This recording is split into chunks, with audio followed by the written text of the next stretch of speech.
faut devenir prof. C'est un métier d'avenir. Surtout avec les réformes et la chute de la natalité, le fait que les profs doivent prester plus d'heures qu'avant, ce qui veut dire qu'il y a moins d'heures disponibles pour d'autres profs et que bientôt il y aura moins d'enfants parce que les gens n'ont plus le temps de faire des enfants. Qui a le temps encore de faire des enfants?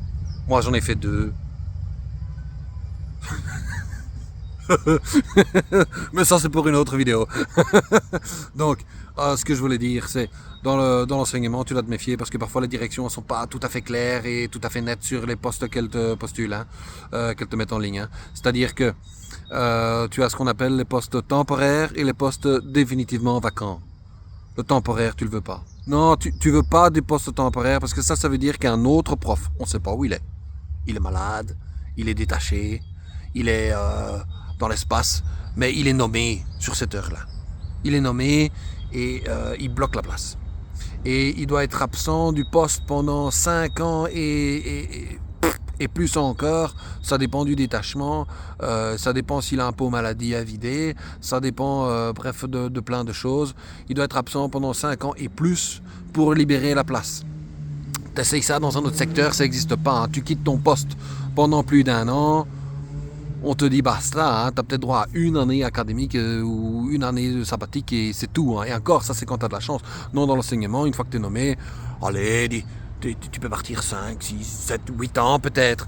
Et ta place, elle est là, elle est au chaud. Hein, et tu dis, ouais, je reviens. Et puis il y avait un autre prof qui était là à ta place et il est viré.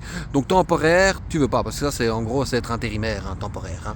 Donc tu veux une place définitivement vacante. Mais ces places-là, elles coûtent cher, hein, parce que tout le monde postule dessus, hein, tout le monde les veut. Hein.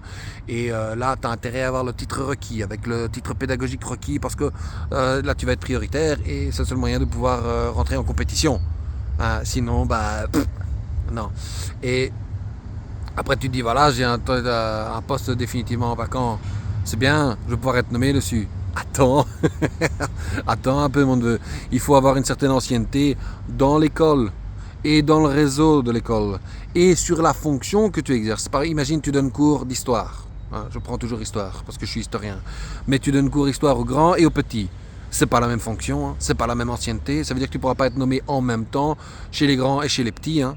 Et c'est pareil comme ça. Si le cours est différent, si le cours que tu donnes est différent, t'es pas nommé pareil. T'es pas la même ancienneté. Et ça peut durer comme ça 15 ans avant que tu sois nommé, avant que tu aies la sécurité comme les autres, ils ont 15 ans. Pendant ce temps-là, chaque année, tu cours après le contrat. Tu cours pour voir si tu as des contrats. Et avant de devenir temporaire prioritaire, il faut avoir travaillé 2 années à temps plein dans une école. Et si tu as eu le malheur de faire un mi-temps dans une école, et ben là, tu dois attendre 3 ou 4 ans pour devenir temporaire prioritaire et pour forcer la main des directions et de leur dire, voilà, je suis désolé, si vous avez des heures l'année prochaine, vous êtes obligé de me prendre pour peu que l'autre zouf nommé à la place ne vole pas. Est-ce que c'est clair? Je crois que c'est clair. T'as tout compris. Hein? Bah oui, t'es brillant, t'es comme ça. Hein?